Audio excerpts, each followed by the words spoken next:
So thank you for coming to this panel. This is about mental health and crunch. If this is not where you expected to be, then you need to stay anyway.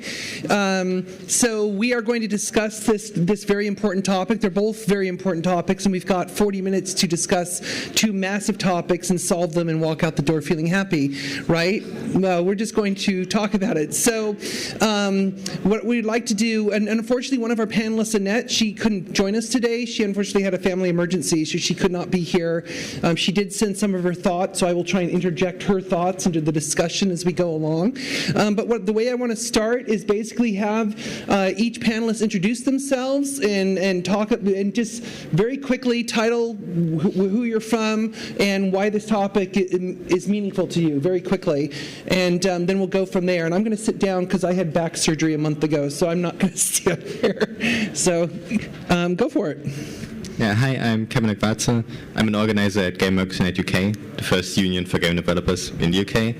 And as a union, of course, crunch, and mental health are like some of the main topics that we want to improve in the industry. My name is Derk Geus. I'm CEO, co-founder of Paladin Studios. We're a game developer from the Netherlands. My personal goal is to create a game studio where creative people can thrive, and obviously that needs to be sustainable and healthy. So for me, it's a very important topic. Hi, I'm Josh Nilson from Vancouver, Canada. I run a game studio called Eastside Games. I've been in the game industry for about 16 years and startups for about another 7 or 8 years before that. And Eastside Games, we grew from 6 people 7 years ago to 12 people, then 40, and then now we're over 100 people with 2 different studios, still bootstrapped and profitable. So we try to do stuff a little bit different. We try to keep a good, healthy culture, but still with that entrepreneurial spirit, but try to limit the amount of crunch in our studio. Hey, so I'm James. I'm the Senior Studio Production Director in the London studio for King. I've been in the industry for about 15 years, 16 years. I used to work in console games, so I've done a fair wave of crunch over the years. Lots of pretty hard projects, so I've experienced it firsthand. Moved to King about 3 years ago, and a big part of my focus for this year is how we continue to build games in a sustainable way. King's culture is really, really great, but how do we build on top of that and make sure that we're building live games in a way that we can keep going without, burning out or anything. Great, thank you very much. So the first topic we want to talk about is the issue of burnout, because burnout is pretty much like an end result of what we can consider a crossroads of both mental health crises in some point for a lot of people, and also the crunch issue. But let's talk about burnout a bit. Like, what exactly contributes to burnout? I mean, I think a lot of us would just intuitively say, well, of course crunch causes burnout. But I mean burnout not just on 2 different levels. One on kind of the temporary level, like this person had a really tough week and they'll be back next week all fine, and then more about professional burnout, like we've been doing it this way for 3 or 4 or 5 years and I'm leaving the game industry, because we hear that a lot too. So I'm curious about your perspective of burnout and what contributes to that. So, I mean, I think it's a term which has got its roots in kind of the really bad old days of the games industry as well. I think if you go back sort of 5 to 10 years, burnout kind of reflected when people could no longer rely on their enthusiasm and love to carry them through, incredible hours and crunch and so on. But certainly the impact of it is huge, right? You're talking about where someone's basically got to a point where they don't want to do this job anymore, that whatever love they've got for their particular craft, it's outweighed by whatever is holding them back. So the damage that's been done to them in terms of long-term hours, or the impact on their family, or they've just started to realise that this long-term impact isn't worth it. I think, as I say, it's got its kind of roots in the old days where people were kind of assumed to want to love to do this. So working really hard, working late nights showed that you really loved and cared about games. But obviously, this is still something that happens today. It's still a challenge, but I think that phrase, I mean, basically we're skipping around the long-term impact is that people are suffering from conditions like depression or other mental health conditions that are fueled by people working long hours, not seeing their home, not seeing daylight, eating awful food. All of this piles up on people over time, and that's the effect on the individual, and then there's obviously the outside of work impacts as well. And it's the direct and obvious cost of any kind of long-term crunch culture. Yeah, in addition to that, it's not just back in the THQ days we would crunch, but the culture was actually not so bad. So being a young guy with no family, I was young once. I had no family once, and just working 60 hours was actually pretty exciting because we had the autonomy to do whatever we wanted, and we were building some really cool stuff. Coming from hospitality before then, you'd work 60 hours at 3 different jobs and it was the same thing. So I think a good thing to define if you're trying to change this in your studio or you're operating your own studio is to really have those systems in your culture it's not just the amount of hours you work that can burn people out. It can also be if you don't have effective systems like James said, like you don't have those good things, you don't have healthy food, you don't have a good way that people can clear their head while they're working. They might just be working 8 hours a day but on really intense things, and you have to be able to have things within your culture that people can do that. For example, at Eastside Games, the simplest things that we did was we didn't want to increase our workday, so we do workouts in the day. So we do a lot of the stuff during the day. We don't expect you to come in before or after, but we do team-wide workouts. We prepay for that. We all go out, and honestly, just going to the gym and doing a class with 15 of your coworkers and then coming back, a lot of the problems and a lot of that stress that relates to burnout is settled on the walk there and the walk back. They're like, we've already solved it, because there's a lot of tension in the workplace because we're also dealing with customers, and that customer tension trickles all around your organization if someone's having an issue. And so you have to really think about not only the amount of hours, but make sure it's healthy, the amount of hours that people are there. Make sure people that aren't good to your culture, you're moving them out, you're helping them or moving them out quickly if you can't resolve it. That's really cool, by the way. So burnout, I think it's such a big topic, big word. I'm not familiar with the literature on it, but if I understand or remember correctly, I think burnout is indeed not just a factor of the hours or how hard you work. I think the typical thing that creates burnout is if you are feeling like your work doesn't matter, right? And I think that's, if you're a cog in a big machine, your contributions don't matter. They get thrown out the window, or nobody listens to you. Your manager doesn't respond, or you have the feeling that you don't have autonomy and ownership over your work. I think that will definitely multiply the chances of burnout. So one of our core values is autonomy, meaning that we actively at least try to empower people in their work. We work with small teams. Everybody adds their contribution to the product. And another one is wholehearted, where we basically say wholehearted means we go all in, but also we renew our energies on a regular basis. I love the workout idea. We should seriously consider that for the future. I guess that's what I got on top of that. I mean, and a contributing factor to burnout is that companies don't necessarily take care of their employees, and I'm talking specifically about stuff like community managers or QA people who, if you're a QA person, it's hard to be autonomous if your job is to look at people getting shot in VR 8 hours a day and then going home and you're coming back again and looking at people shot in VR again. It takes a strain both like physically on your eyes, but also mentally. And often if you're a QA person, there's no support for that, and there's no feeling of being valuable to the grounded team. Just a quick note, because QA is a very interesting one, because indeed they're sort of at the bottom of the food chain in a lot of companies. We had this problem with the testers that they felt, like they were just testing. So in the end, what we did is we originally had them as a separate sort of division or group, and they would serve all the project teams. We're with 50 people. We have about 5 project teams right now. But right now, what we have is that the testers are actually embedded within those teams. So they are actively participating in the development in many different ways, not just testing. So it's general quality assurance. So it's those kind of little, decisions. I'm not sure about how it's set up, but that really helped in our case. So. Well, that's great. And one thing Annette mentioned that I wanted to just throw in there as well that adds to this is that she also mentioned that she's been in jobs where there was a lack of prioritization given to her. So it's basically just shoveling a bunch of work on her plate without telling her, like, we'll work on this first, then this, then this. Why? And why. Exactly. And so she said that for her, that was one of the biggest stress points she's ever had in a job, is basically just heaping on work without any sense of priority whatsoever. And talking about that, a couple of you touched upon like depression or the mental health dimension.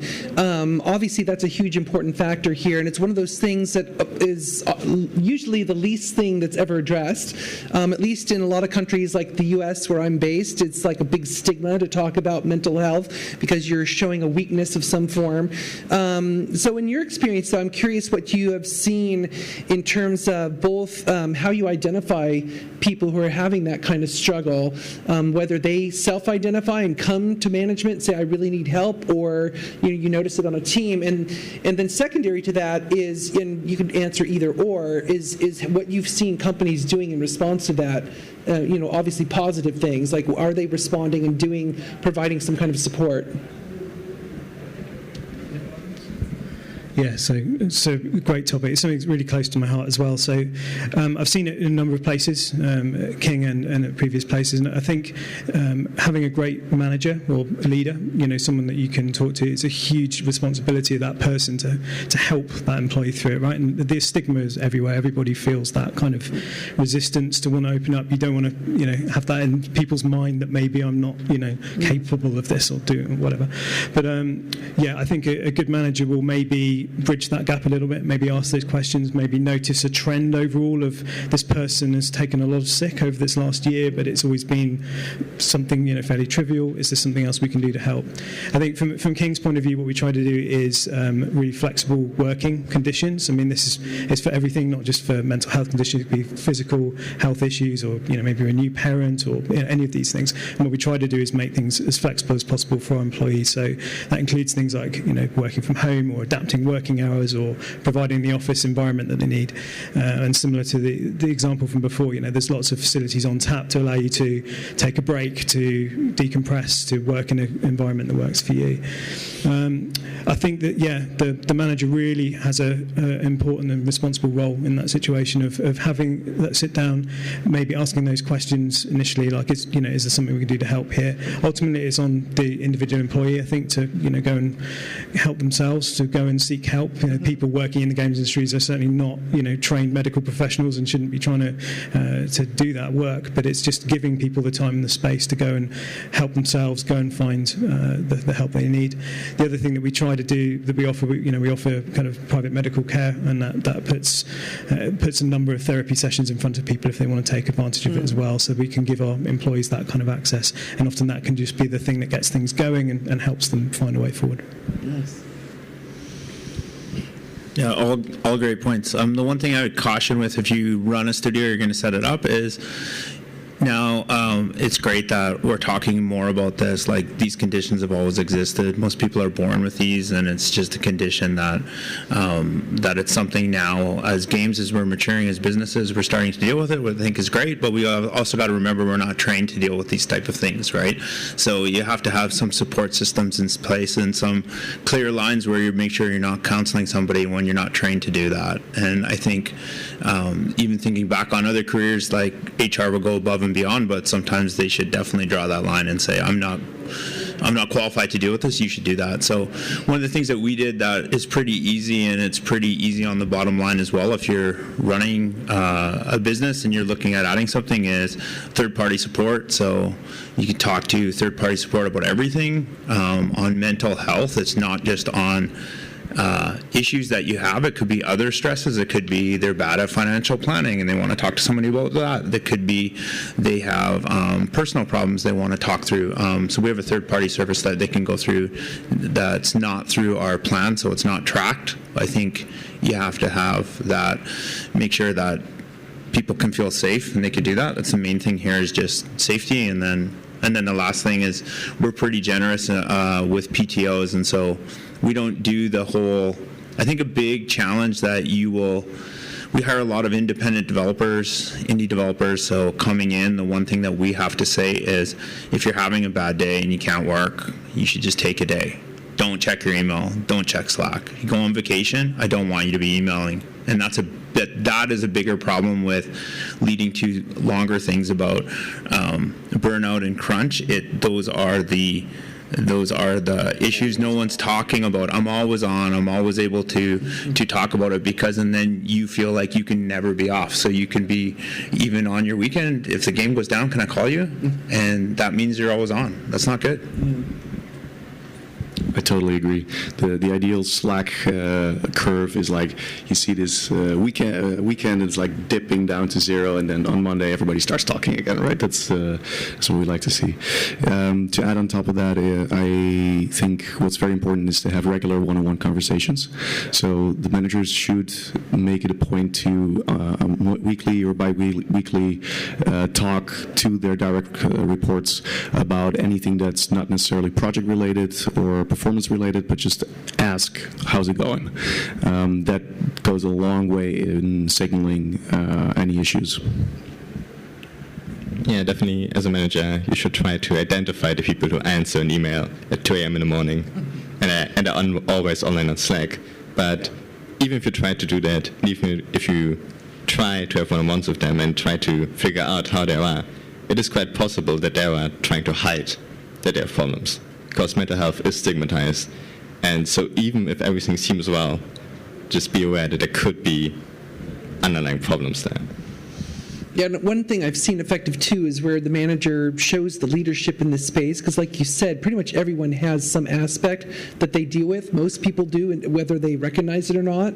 But for those who are self-aware of it, like I've seen cases where the manager in a meeting will say, I deal with chronic depression, just so you know. And so they kind of set the tone that it's okay to mention it, and I'm not going to judge you if you come to me and say you've got some similar problem or something that you're dealing with. So I think that honesty is really important to kind of set that tone for, it's okay to speak. One thing I wanted to touch on too, related to the crunch topic, and crunch is absolutely something that can affect mental health and affect the burnout aspect. But what do we do with people who want to crunch? Which usually, I think in some circles we call it like creative groove, where people get into that groove and you don't want them to get out of it, and yet they keep doing it over and over. So how do you manage? We often have that euphemism of passion. That passion is that we look for passion in the job, but sometimes that's used by management as a term for passion means we're going to pay you little and make you work a lot. But what about people who they have that passion, they actually want to work a lot? So how do you manage people who get into groove and kind of distinguish that from crunch? I mean, I'm a pretty young person. I've been in the industry for about a year, and I do often I feel like the need to work longer, and I should be told that it's not good. That especially if it's like just me, like if just one person on the team is trying to stay longer, that like can leave a weird impression on the team as a whole. And I wasn't aware of that when I started, but somebody told me that just me staying longer makes other people unsure if they should be staying longer as well. Like, are they doing it wrong? Shouldn't they also crunch? Yeah, I agree, and people should be encouraged or forced when needed to take holidays and time off and stay out of Slack channels and everything. I've been thinking about it in terms of sort of two axes, you have voluntary and involuntary crunch, but then you have toxic and non-toxic crunch. And whether it's voluntary or involuntary, it's fairly easy to move from non-toxic to toxic. And where you draw the line, actually, I think it's a case-by-case basis.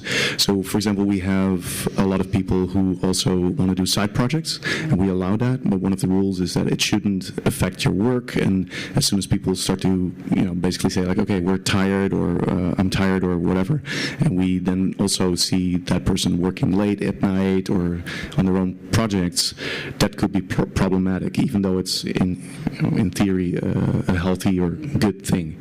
So voluntary crunch doesn't mean that it's not toxic, I would say. Yeah. Great point. It's kind of an impossible question to even think about because everyone's different and everyone has a different life. So a lot of us work in the office. We work, long 40, 50 hours. We go home and we try to work 30, 40 hours on our family. So we actually are doing huge long work weeks. When you don't have a family, sometimes it's okay. You work 50 hours and you still have all this time, and you only need to sleep like 20 minutes a day and you still look healthy, you're fine, right? So it's definitely different, and everyone's on a different path. Everyone works at a different level. The most important thing to have in your culture is to make sure that people know what to expect out of them and they have clear goals and what they have to hit. So some people, it'll take 4 hours to hit a goal. Other people, it'll take 10. Now you have to ask yourself in your culture, if you're going to say no overtime, no working past 8 hours, then you also have to you're also going to have a culture that you're going to get rid of a lot of people that aren't at the performance level you at, but they might meet your culture requirements. Those people might have to stay an extra hour or two to get caught up. Then after they get caught up, they might be good. What sort of opportunities do you have in your studio? If you're going to have a studio like ours where people can move from engineering to design, or from engineering to production, or QA to community to an artist, then they have to do a lot of work on their own. And if you allow those opportunities in your studio, then those people are going to be putting in the hours. But the difference in that is they're doing something for themselves. They're doing something for a career that they want. They're doing something for a better compensation that they want. You're not telling them to do that. So I am all for that if people want to have that entrepreneurial drive and do that, because our customers can see that work, and our customers expect us to work really hard for them to survive as an independent studio. So I think that's good. But unplugging, it's good to work really hard, but then going back to that about unplugging. Last year I didn't go to GDC, instead I went to Hawaii. It was the best decision ever.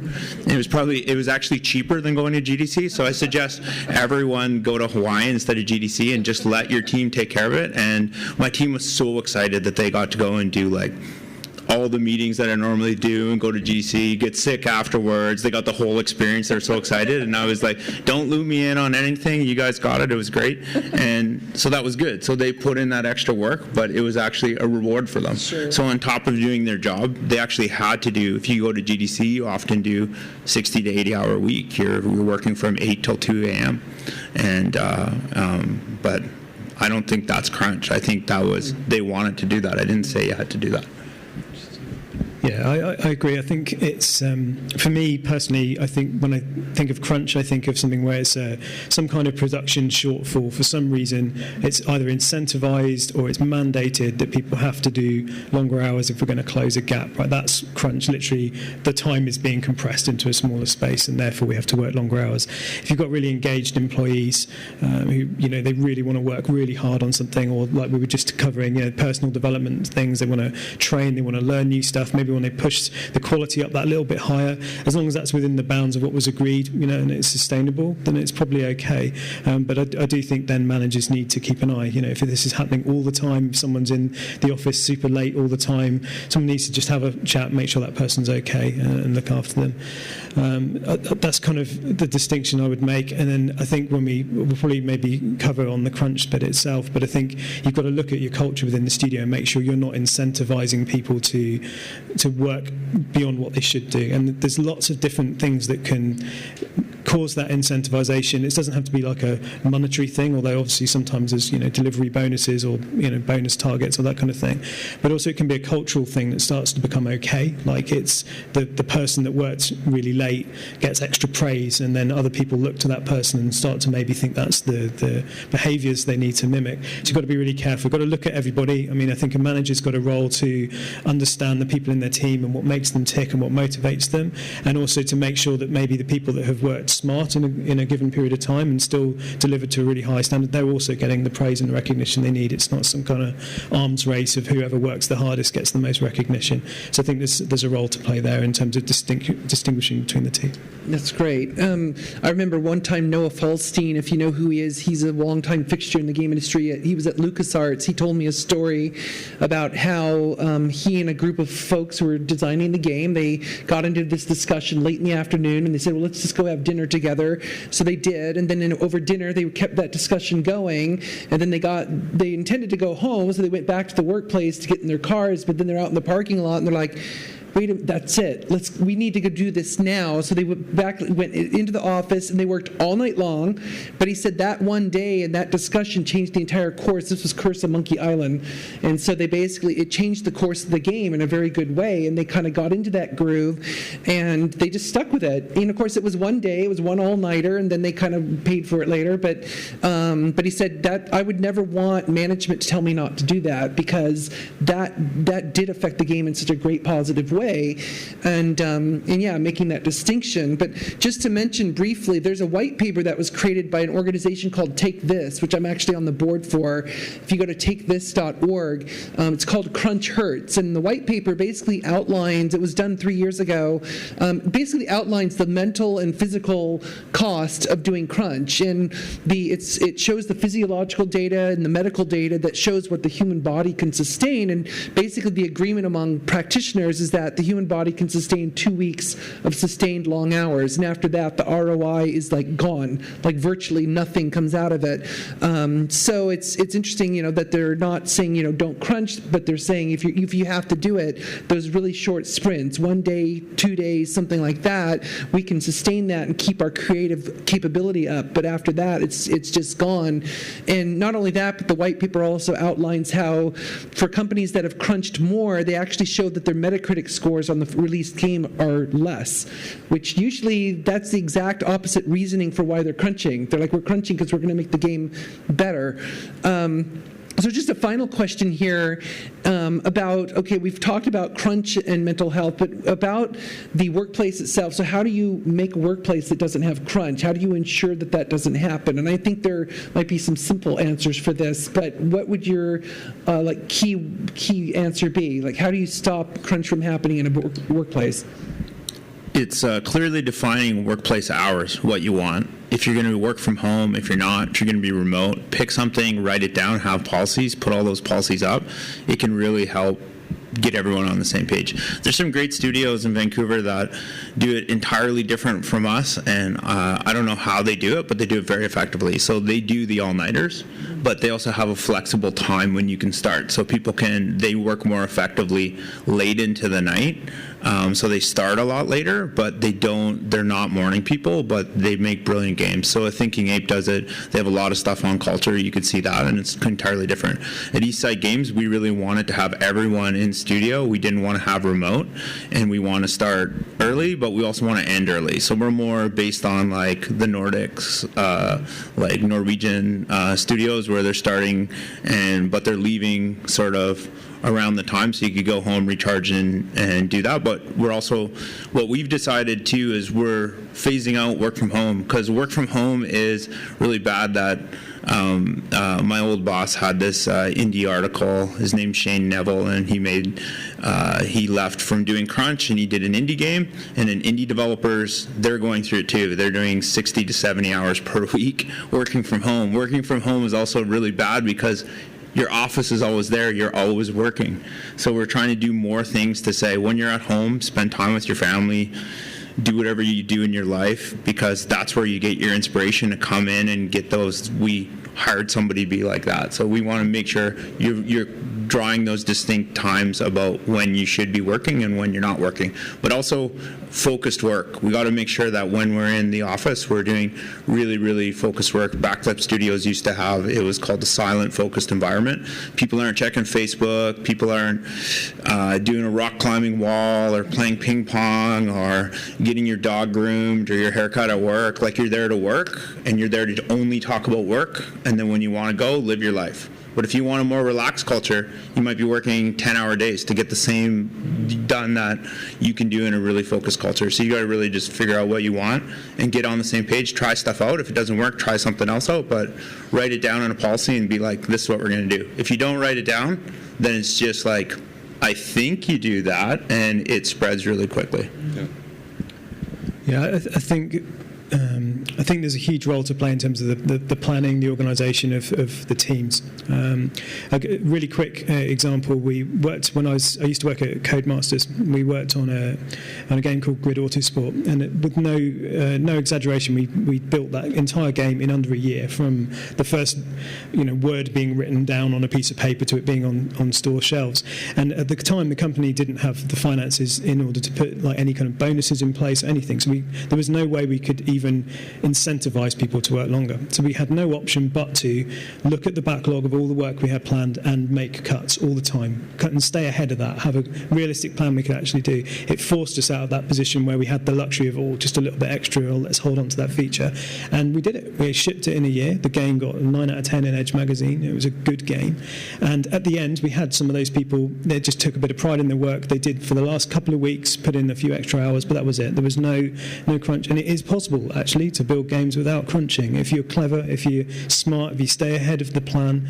A lot of the kind of the environment that creates those, mid-ranging Metacritic but huge crunch games is like it's a salvage operation. It's when people are throwing people at the problem to try and fix an issue, and by that stage the damage has already been done, right? For whatever reason the planning's gone awry.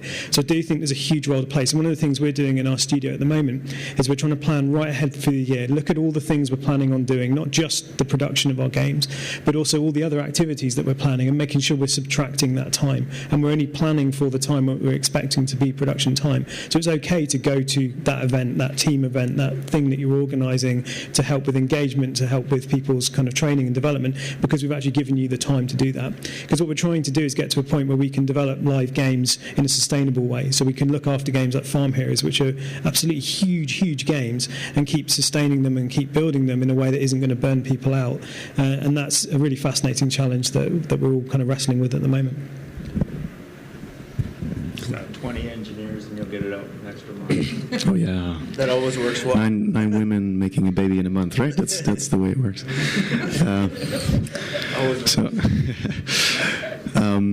So what we do is we compensate time for time. So whenever there's overtime for whatever reason, we compensate time for time. And I think it's not just about incentivizing people the right way. I think also the company and the management needs to be incentivized in the right way. Because if the management is praised, or if there's benefits to people working longer hours, then what you're going to get is that the managers will tempt to push a little harder, and that could escalate. Of course, we're staying on top of things always, but a simple rule like time for time, compensated within a month, for example, or within a milestone or the next milestone, that is already sufficient to make people scratch their heads and say, okay, we're not gaining anything from crunch other than compressing time maybe before a big milestone, then decompressing it after, so you pay the price in a way. And I think not having money attached to that is also a conscious choice on our end to make sure that people are not paid to do longer hours. So I think that's what we do. I think time for time is a really good idea, but a lot of crunch is still unpaid overtime, and by not paying people for overtime to not incentivize them, if it's not a real drawback to say you will now work 60 hours this week, and I tell you this as a manager, if I don't also pay you 20% more or 50% more, then So if a person works 60 hours one week, then the next week they would subtract the 20 hours that they worked extra from their work time. So they would basically get 20 hours back next week or the week after. So that's the idea. And so it's sort of paid time off. Okay. So that's. Yeah. Well, thank you very much. I think we have just a couple minutes left. We take a couple questions, maybe? 3 minutes. 3 minutes, okay. So do we have any quick questions here at all? Comments, questions, right here. Oh, sorry, I have to steal one of your microphones. I'm sitting delicately here, not thinking about who was the question again? What? There was someone over there. Yeah, the red cap. Yeah, thank you. I thought you were first, that's why I was confused. What do you think that we as a community can do to sort of make companies more transparent? Like as individuals looking for a job, for example, how can we, when we're applying to places, know what their sort of work culture is like and whether we're going to have a really hard time? Here, I'll answer that. Make sure you ask.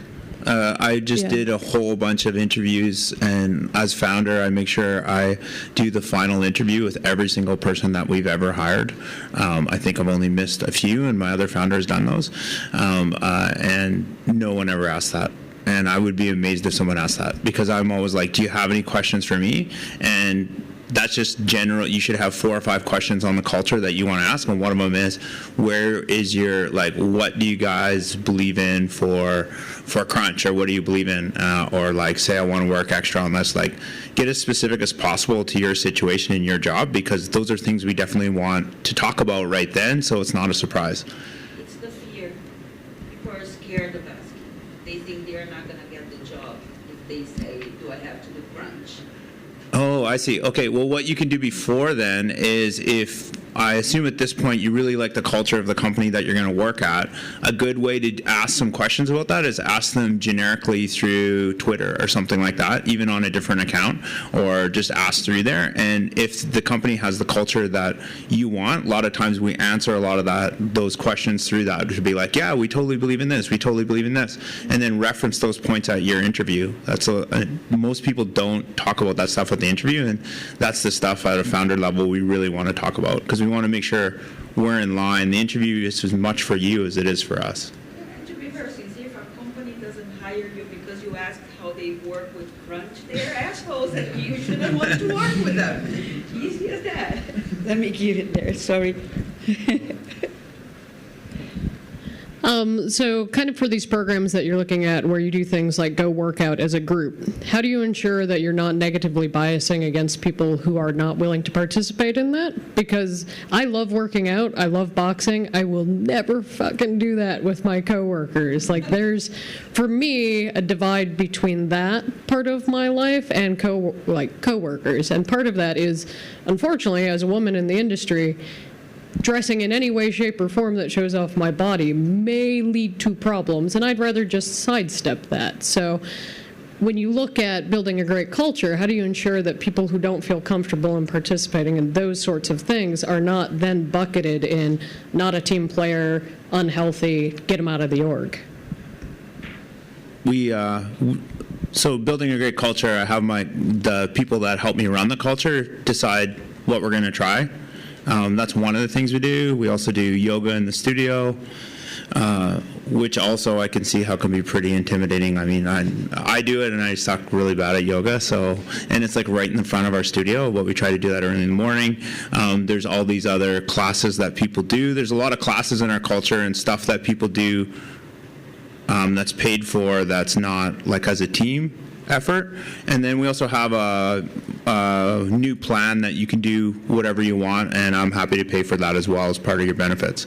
So if you just want to run or whatever, you can get your running shoes and do it by yourself, or if you want to go do your own boxing class or whatever like that, we'll pay for that as well. So it's having that choice, and I think because it's a select different group that we kind of have the advantage of now one of the advantages of having 100 people is we can have a different 10 people go all the time, or 3 people or whatever.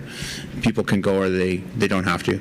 The one thing that we do, if you're going to roll out a program like this that's great, is do it during the workday, but it's you either do the program during the time or you work, right? So it's also another incentive to break away and not to work. Or if you want to go for a run or do your own thing through that time, that's fine, but you can't just like go watch Netflix for half an hour during that time. You have to do something physical during that time. I guess you do Netflix if you go for a run. You could do both. Oh yeah, you could do both. Great. Well, thank you so much for sharing so much with us, and thank you guys for attending.